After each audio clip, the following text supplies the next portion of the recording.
So I think we approached data migration with a really open mind. Like we accepted that some things were not going to match, old fields weren't going to match new fields. And so we first just kind of tried to be like, the big thing for us was what lived on the contact level in our old system that now lives on the account level, or we called them contacts and households, versus the other way around. Like things would shift. Like our credit cards live with a person in our old system and they live on the household in the new system. So it was kind of those things were like really big sticky things to kind of sort out how they would function correctly. And then we just once we had like a really clear picture, and I really appreciate how early in the process Traction Rec starts with trying to pull those data files from you. Then we could kind of prioritize. So like for us, a big thing was duplicates. Like we knew we had a lot of duplicates in our old system, so we prioritized cleaning those up. We checked into like we made sure we ran all of our addresses and all of our email addresses through like validity scanners just to make sure that we weren't putting garbage data in. And we just pulled those out of the in-between file rather than trying to do all the manual cleanup in our old system. So that helped us to be kind of really efficient with it.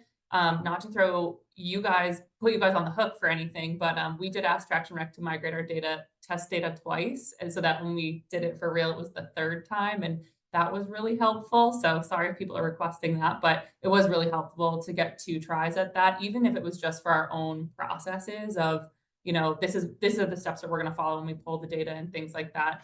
And then we really were ready to shed some extra data. So we left a lot and we were okay. That's what we were advised to do. And that's kind of what we did do. And if your team does have some strong data people or someone that you could trust with that kind of thing, you can always add later. Like 2 weeks ago, I just uploaded a bunch of people's insurance ID numbers that we didn't do in the transition because we just didn't really have time.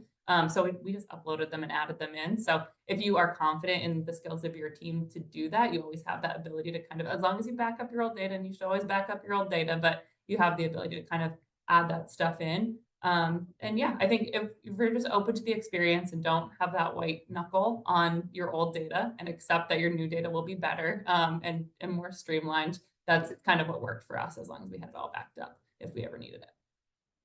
Kendall, did a fabulous job with this, but for anyone who might be looking down this road of the data migration in this situation, just attention to detail is huge. Kendall was just amazing at that, but you really have to look at every nook and cranny with this.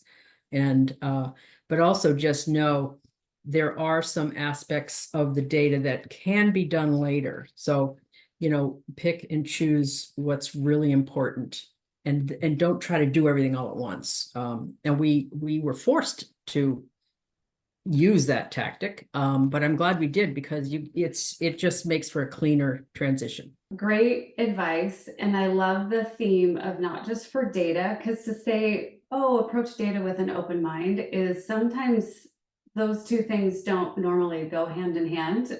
Data people are very structured and, they pay attention to details and they want all the things. So, but that is such a common theme that has run through your entire project was prioritize what's most important. Let's have an open mind as we explore all of our options and choose again what's most important and plan for what we can do later as we learn more and get a bit more comfortable and stable in the system. So thank you for continuing to remind us of those themes.